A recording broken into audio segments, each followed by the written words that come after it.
perché questo tema della corruzione è un tema che spessissimo ricorre non solo al dibattito parlamentare, ma anche nel dibattito politico, ma anche nei cosiddetti talk show, ma anche quando ti trovi a casa di amici che stai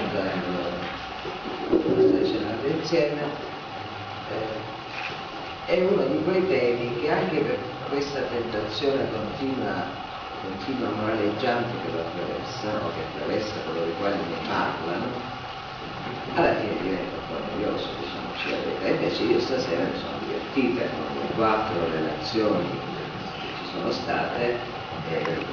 a cominciare da quella del professor Galli, e devo dire che ho trovato, come dire,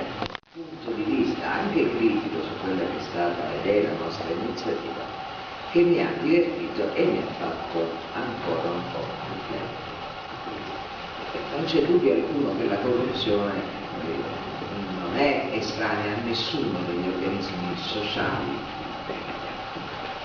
Nella migliore delle ipotesi, quasi mai, che si invera quasi mai, un corpo ne è il portatore sano, per usare la metafora del professor Galli, pronto ad ammalarsi alla prima caduta dell'intesa comunitaria, uno spiffero più violento ad una caduta dalle scale. E dunque in qualche modo dobbiamo arrenderci all'idea che una società perfettamente sana non esiste, non è mai esistita e se è probabile che mai esisterà. Abbiamo anche la necessità di tenere il tasso di corruzione della società assolutamente entro i limiti più bassi possibili. Perché l'abbiamo detto qui in tutti i modi, la corruzione deve l'esercizio dei pubblici poteri, perché la corruzione costa moltissimo, costa proprio denaro, costa molto denaro ai contribuenti, perché il flusso delle entrate che vengono dalle posizioni fiscali, se deve essere deputato della parte destinata alle tangenti, ovviamente vedrà una resa di quel tributo che i cittadini pagano assolutamente inferiore in opere pubbliche, in servizi. Costa perché un paese molto corrotto difficilmente è un paese scelto per i capitali che vengono da altri luoghi. Non si va a investire in un paese corrotto, perché come diceva il professor Galli è anche un problema di efficienza, no? Un sistema corrotto è un sistema inefficiente e l'impresa che vuole fare un investimento in un pezzo di territorio dove il tasso di corruzione sia molto alto ha qualche difficoltà. Se è un'impresa seria e se pensa di dover ottenere in tempi rapidi secondo le regole quello che gli tocca per impiantare la propria attività produttiva. Quindi è un costo, e tanto è vero che è un costo che per esempio le direttive dell'Unione Europea, la stessa Convenzione ONU, non insistono tanto sul profilo, diciamo così, etico-moralistico e neanche sul profilo penale in senso stretto, perché tutto versano come strumenti utili per contrastare un problema, quello della corruzione, che è l'ostacolo alla crescita dei paesi, all'arricchimento, al benessere collettivo, alla funzionalità e modernità degli assetti istituzionali, amministrativi, organizzativi del paese. Io penso che questo approccio, quello laico, sia l'approccio più utile e penso anche che di fronte alla più volte ripetuta conclusione bisogna uscirne politicamente, qualcuno si dovrebbe ricordare che non è lontano troppo nel tempo l'epoca in cui, scoppiata negli anni 92 e 93 di fronte all'intollerabilità della quantità di corruzione in circolo nel sistema pubblico e nel sistema politico, scoppiata la cosiddetta Tangentopoli, quello che venne dopo non fu il trionfo di una società efficiente, corretta, trasparente, rispettosa del bene, e neanche una classe dirigente politica, lasciatemelo dire, che si affermò dopo quello, corrispondente con questi requisiti, e vinse Berlusconi le elezioni, e da allora non ce lo siamo tolti più davanti. Io penso che la risposta sia nel fatto che allora la politica non diede risposta, non fece la sua confondere, lasciare che fossero i magistrati a farlo, dividendosi tra chi appoggiava i magistrati e chi li attaccava, ma senza prendere il fuoco con le mani, come si dice da commentare. Però quello che è certo è che dopo un periodo in cui la tolleranza rispetto alla corruzione, la intolleranza rispetto alla corruzione era diventata come dire, sentimento comune, diffuso, civico, mi verrebbe da dire, il risultato è stato proprio anche della corruzione, non soltanto della corruzione dei pubblici ufficiali, anche della corruzione dell'anima degli italiani, che può consistere anche nell'assecondare il peggio che dentro ciascuno di noi sta, ha fatto l'anima del suo successo e continua a farlo, perché nel decreto sviluppo si mette il conto all'indirizzo e il conto non fiscale, quello sta facendo esattamente quello, a seconda una malattia italiana, o meglio, diciamo così, peggiori o più difensivi, che è l'altro pezzo della questione, istinti degli italiani per fare consenso e governare felice. Quindi ogni conclusione che sia definitiva non c'è stata intorno a questo tavolo. L'etica, guardate, è inutile fare le leggi perché tanto bisogna sconfiggere in altro modo. Non mi convince pienamente, così come non mi convince pienamente l'altra, quella di dire raddoppiamo le pene, tagliamo le mani, apriamo le carceri. Nessuna delle due è convincente. Io penso che lo sforzo legislativo che noi dobbiamo fare, e che fino a questo momento è stato pressoché incapace di produrre, come diceva Giovanni, modificazione dell'ordinamento, modifiche vere dell'ordinamento, è quello di disegnare un sistema nel quale queste norme dedicate alla corruzione sono in grado di rispondere ad alcune domande. La prima, ne parlava il professor Galli, perché si corrompe? Si corrompe perché se non si corrompe, per esempio, tu non hai un servizio che magari ti spetta e non ce l'hai, per esempio, in tempi ragionevoli. L'impresa corrompe perché per avere l'autorizzazione che magari gli spetta deve aspettare 6 mesi, tempo che è incompatibile con il proprio piano di investimento. Guardate che questo è tipico di alcune parti del paese, nel mezzogiorno, e questa è la prassi. E sulla tempestività della risposta amministrativa, che si gioca un gioco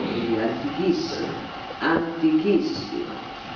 che vede occupare quello spazio, per esempio, della concessione dell'autorizzazione da tanti soggetti che vanno dal commesso che sta nel corridoio e ti consente o non consente di entrare in quell'ufficio, al capo di quell'ufficio che decide di affidare la tua pratica a qualcun altro piuttosto che a se stesso, e potrei continuare fino all'infinito, creando così ogni occasione per il fallimento dell'impresa, ovviamente, e dall'altra parte l'insinuarsi della corruzione. Avere quindi una pubblica amministrazione efficiente, trasparente e controllabile da parte dei cittadini è una precondizione per togliere le occasioni, diciamo, che possono condurre alla corruzione. Poi certo ci sarebbe da dire che nel nostro paese costruire una classe dirigente amministrativa, così la voglio definire, che funzionari e impiegati pubblici che abbiano consapevolezza della dignità del proprio ruolo e addirittura la celebrino, ritenendola, come dire, il luogo del privilegio, perché chi gestisce funzione pubblica nella pubblica amministrazione è al di sopra della politica, e anzi mentre i politici vengono trombati e diversi, che la pubblica amministrazione resta sempre lì, uguale a se stessa nella propria qualità, nella propria professionalità e nel proprio, tra virgolette, potere pubblico di esercizio. Questo sarebbe un'altra cosa serissima e più efficace probabilmente di 1000 pene minacciate per avere una pubblica amministrazione e per avere un vero contrasto alla corruzione. Corrispondono alle scorse che abbiamo fatto. ciascuno faccia il suo mestiere. C'è dentro di tutto, c'è anche il conflitto di interessi, per esempio, anzi è uno dei capitoli più importanti. La seconda domanda, oltre a perché si corrompe, è quella che riguarda la qualità delle classi dirigenti ed è il tema che ha introdotto il professor Meloni. Normalmente si corrompe perché si sa che il tentativo di corruzione va a continuo, perché cioè c'è un giudizio sul dirigente politico, pubblico amministratore che hai di fronte, che è un giudizio che ti lascia ragionevoli speranze nella tua intrapresa corruttiva. Questo è un punto essenziale, un punto essenziale, ma riguarda solo le classi dirigenti politiche? Lasciatemi dire che non riguarda solo le classi dirigenti politiche, riguarda anche gli imprenditori, riguarda anche i professionisti, perché io sono un imprenditore serio, non ho interesse a corrompere. Anzi, ho interesse a non corrompere, perché sento che il funzionamento del pubblico è comunque un pezzo del patrimonio della mia società, perché se il pubblico funziona e funziona correttamente, se io cioè agisco in un climate business, come si dice, no? Favorevole, efficiente, moderno, trasparente, io imprenditore ho solo da guadagnare. E dunque classi dirigenti che siano anche gli imprenditori, siano anche i professionisti. Sulla corruzione dei professionisti, diciamo, i professionisti riflettono, perché capiscono benissimo quale può essere il rischio che deriva da una corruzione di un pezzo di professioni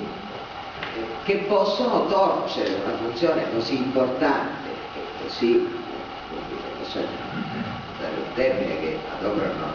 per esempio i miei amici avvocati, aristocratica, no? E il costo che pagano anche in termini di peso nella vita sociale, nella vita economica, nella vita politica del paese.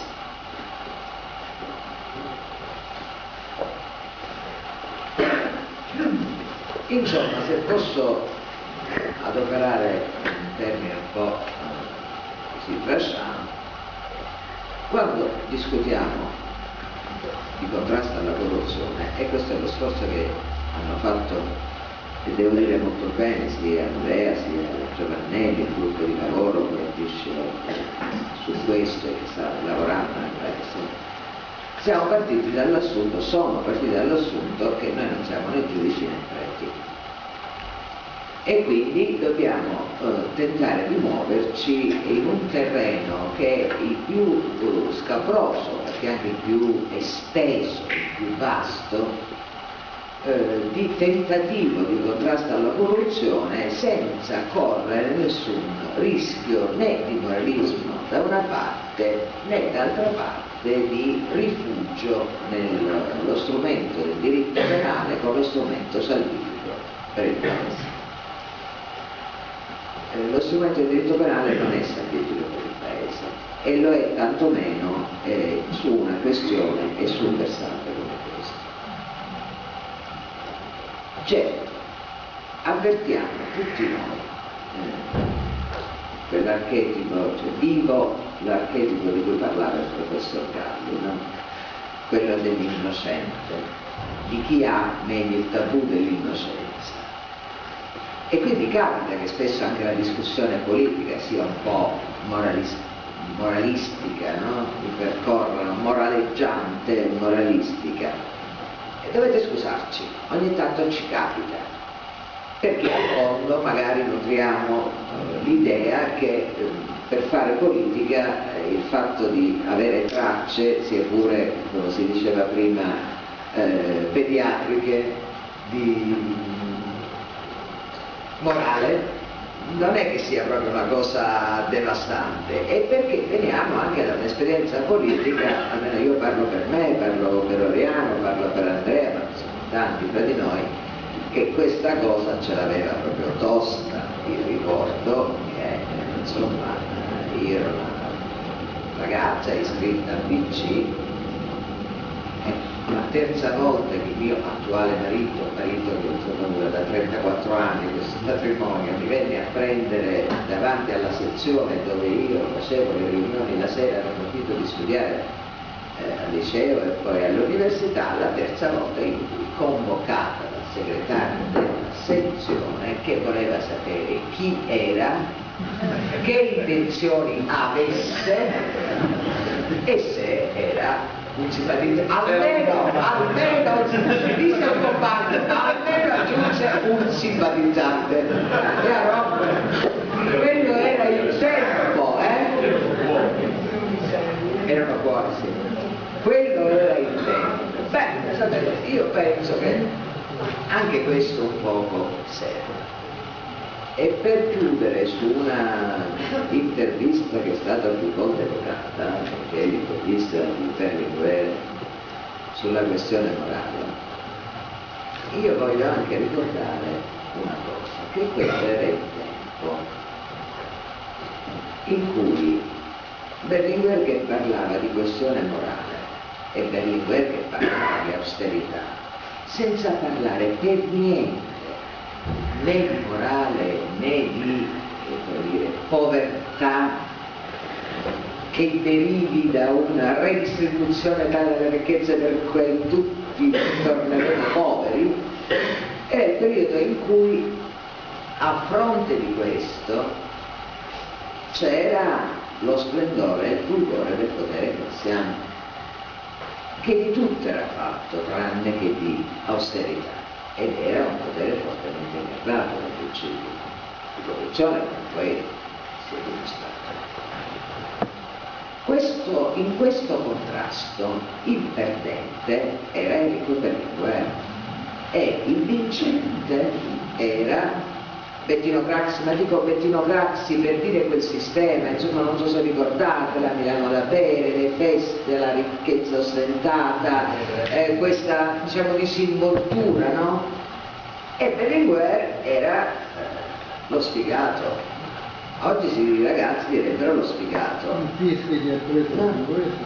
Con la sua giacca stretta, con la sua aria rimessa, col suo essere schivo, col suo essere poco disponibile ad apparire in pubblico. Credo che a distanza di decenni, perché ormai il tempo è passato, siamo a 3 decenni, la ragione della storia, meglio, la necessità, la ragione della storia non è troppo complicata per carità, le necessità che la storia ci pone davanti sono esattamente quelle che venivano evocate da Berlinguer. Oggi ci si chiede da tutto il mondo, dall'ONU all'Unione Europea, di assumere come questione politica la lotta alla corruzione, essendo questione centrale per la crescita e lo sviluppo.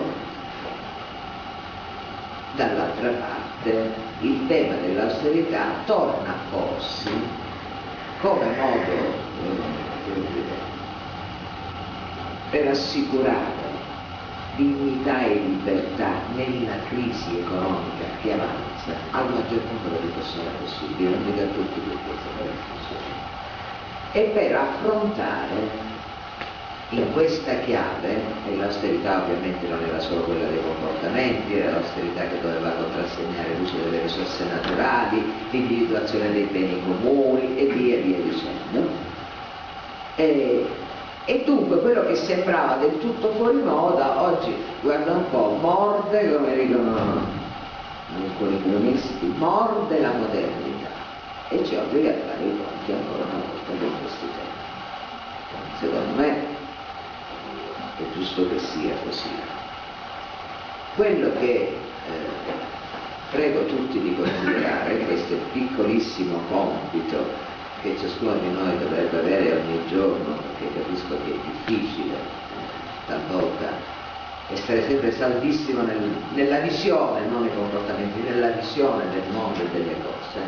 e che chi pensa che bisogna comportarsi bene, non corrompere e non essere corrotti e cercare di fare il proprio mestiere come si deve, magari facendo in modo di aiutare questo Paese a produrre classi dirigenti di domani che siano migliori degli attuali, tutti questi non devono pensare neanche per un attimo di essere degli sfigati, devono pensare di essere al contrario quei cittadini e quelle cittadine che ci vogliono in un passaggio così difficile della storia d'Italia per passare il guado, per attraversare il guado e insomma rimettere in piedi il Paese. Grazie a tutti.